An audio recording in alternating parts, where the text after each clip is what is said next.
If you've been thinking about buying these and haven't got around to it yet, then watch this first, because as you know, people online are compulsive liars. I've been seeing ads for these for weeks, and they're actually saying that it increases the flavour by 1000%. Now, I didn't believe that for a second, and when I went on to buy these, I believed that this set was £12, and I don't know if that was including postage, but these were actually a gift. I got these for Christmas, and I thought maybe the flavour's going to be multiplied by 2 or 3, like the way when you condense juice it's a bit stronger. But some of these actually lose a lot of their flavour in the freeze drying process. In the regular mix, my favourite is definitely the refresher bar. It is so good and it definitely has more flavour. But Squishums are almost flavourless.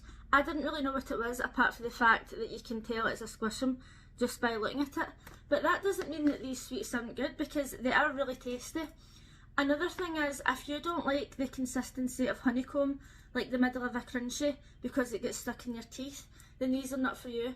When I eat these, I actually kind of chew them, but I use my tongue instead of my teeth.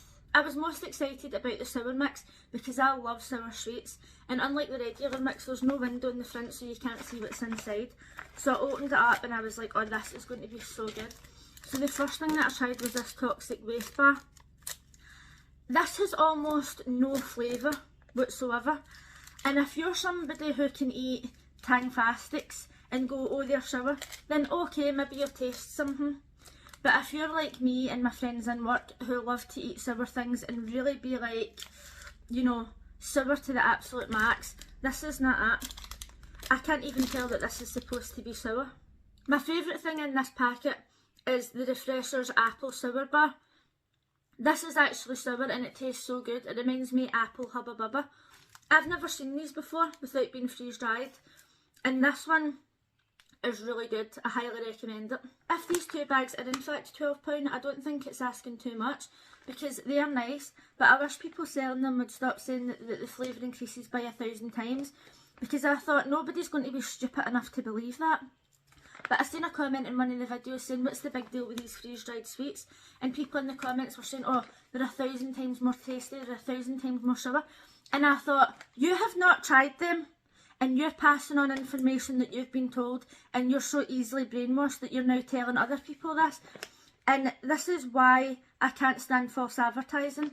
If that was on the TV or in a magazine, you'd get sued, and it should be the same online.